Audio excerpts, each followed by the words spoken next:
अभी supreme court एक हफ्ते की छुट्टी पर जरूर होगी, पर इसका मतलब ये नहीं कि केसेस की कमी शुरू हो चुकी है, बल्कि इसका उल्टा देखने को मिला है, और वो भी तब जब अब सामने ये आ रहा है कि सीजे डीवाई चंद्रचूड़ सिर्फ अब 15 दिन के लिए ही सीजे पोस्ट पर रहने वाले हैं। जी हाँ, आपने सही सुना। नवंबर 8 को रिटायरमेंट के बाद हमारे देश के next CJI justice Sanjeev Khanna बनेंगे, जिनका टेन्योर करीबन 6 महीनों का रहेगा। ऐसे अपने टेन्योर में सीजेआई डीवाई चंद्रचूड़ ने कई इम्पोर्टेंट केसेस से डील किया है और कई इम्पोर्टेंट जजमेंट्स भी सुनाए हैं। तो अपने लास्ट 15 दिन के वर्किंग में वे और कौन से केसेस का फैसला दे सकते हैं, एक नजर डाल लेते हैं और ये भी देखते हैं कि भला सीजेआई डीवाई चंद्रचूड़ ने कौन सी इम्पोर्टेंट मैटर्स की सुनवाई नहीं की है। अगर सीजेआई डीवाई चंद्रचूड़ के सबसे आइकॉनिक जजमेंट पर नजर डाले तो वो बिना डाउट के इलेक्टोरल बॉन्ड का जजमेंट टर्म हो सकता है, जिसने की यूनियन मिनिस्ट्री को जोरदार सेटबैक दिया था। और इंटरेस्टिंगली अभी बीते दिन ही इस जजमेंट के खिलाफ जो रिव्यू पिटिशन भी फाइल हुई थी, उसे भी सीजेआई चंद्रचूड़ ने डिसमिस कर दिया, ये कहते हुए कि इस जजमेंट में कोई गलती नहीं है।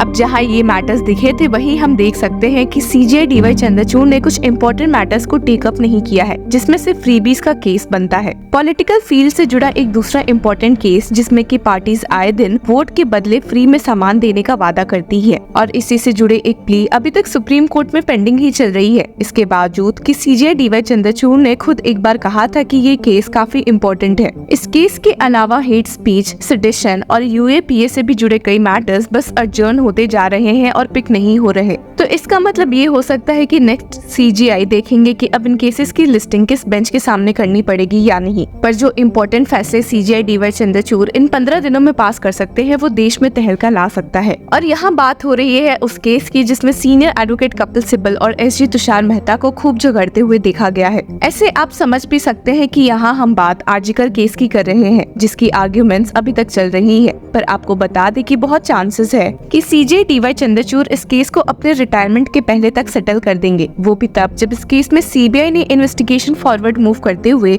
फर्स्ट चार्जशीट फाइल की है। इस केस की नेक्स्ट हियरिंग अब जो 14 अक्टूबर को होने वाली है, तो उसके साथ आपको बता दें कि असल में यहाँ हम उस केस की बात कर रहे हैं जिसमें सुप्रीम कोर्ट की 7 जज बेंच ने अलीगढ़ मुस्लिम यूनिवर्सिटी की माइनॉरिटी स्टेटस के सवाल पर आर्ग्यूमेंट सुने थे कि whether Aligarh Muslim university qualifies as a minority institution under article 30 of the Indian constitution. AMU की ओर से सीनियर एडवोकेट कपिल सिब्बल ने जहां इस केस के फेवर में बोला था, वहीं एसजी तुषार मेहता यूनियन की ओर से मौजूद होते हुए इसके खिलाफ दिखे थे। एसजी मेहता के कुछ आर्ग्यूमेंट सुनकर तो सीजेआई डीवाई चंद्रचूड़ भी काफी चौंक गए थे और एक समय तो डांटते हुए कह भी दिया था कि this is radical, a law officer saying that he won't abide by what the parliament has held. Can we hear any organ of the union say that they won't support the amendment notwithstanding that it has been passed by the parliament? The parliament is an indestructible, indivisible entity. How can you say I don't accept the validity of the amendment? अब इसी case में अपना judgement supreme court की 7 जज bench ने reserve किया था, और अब जो सीजेआई डीवाई चंद्रचूड़ रिटायर होने वाले हैं, तो ये फैसला हम सबके सामने कुछ दिनों में आ सकता है।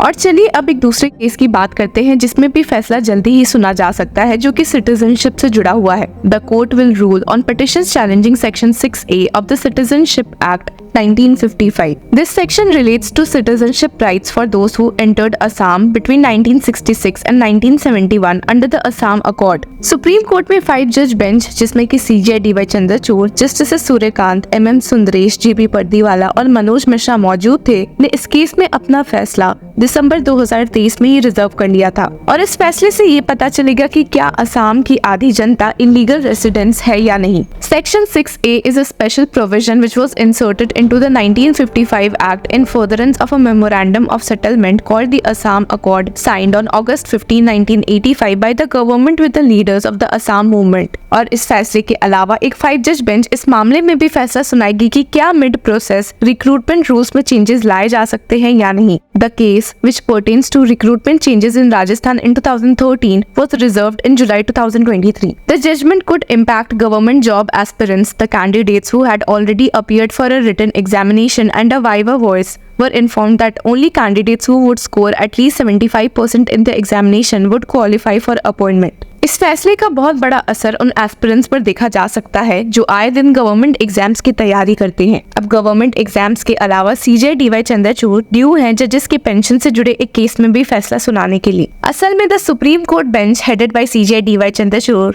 will also decide on the pension-related cases of district judiciary across the country, including the salaries of some high court judges who got stuck in the absence of the transfer of their GPF accounts. अब इतने cases के बीच में supreme court ने काफी पुराने matters को take up किया था, जिसमें कि करीबन 9 जजेस की बेंच भी बनानी पड़ी थी। और ऐसे 2 बेंचेस में से पहले की बात करते हैं, which is expected to rule on whether the regulation of industrial liquor falls under state or central jurisdiction. और ये फैसला स्टेट गवर्नमेंट्स और यूनियन दोनों के लिए काफी इम्पोर्टेंट है, क्योंकि दोनों के ही रेवेन्यू सोर्स में एक इम्पैक्ट देखने को मिलेगा। और चलिए अब दूसरे 9 जज बेंच की बात करते हैं। We will decide if the government has the authority to requisition and redistribute private property under Article 39 subsection B of the Constitution, which concerns resource distribution for the common good. ऐसे आपको बता दें कि article 39 subsection B directive principles of state policy of the constitution के तहत आता है, which provides that ownership and control of the material resources of the community are also distributed as best to subserve the common good. और वहीं दूसरी तरफ article 31 subsection C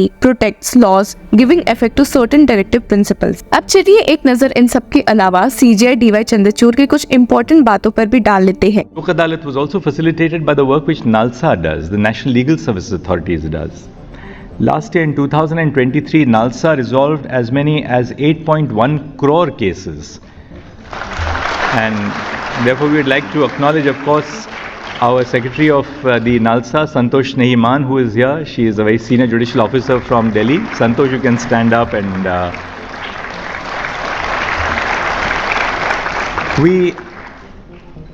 this time we began with 7 benches. We were worried as to whether there will be enough work. You know, all this happens with a great deal of fanfare. Lok Adalats are like a marriage in a village, you know. It's like a fanfare. There's a lot of song and dance, and there's a lot of publicity. I was also asked to do a little video for Doordarshan, and I had to keep aside my judge's role and cap and my bands and, you know, talk like a person in front of the camera. But then at the end of it, you are really worried. Is this going to be successful? What if the lawyers just don't show up and say that we are not agreeable with what the Chief Justice is doing? And I was always worried about whether this would be successful. So we began with 7 benches. My registrar listing said, sir, 7 benches बनवाएंगे, उससे ज़्यादा बनाओगे और वो काम नहीं आएगा तो क्या करोगे आप? काम भी नहीं होगा, जुडिशियल काम भी नहीं होगा और लोक अदालत का भी काम नहीं होगा. But by Thursday, there was so much work which was coming in that we needed 13 benches to operate this Lok Adalat. इन मामलों में आपकी क्या राय है, हमारे साथ जरूर शेयर करें. Until then, keep following Law Chakra.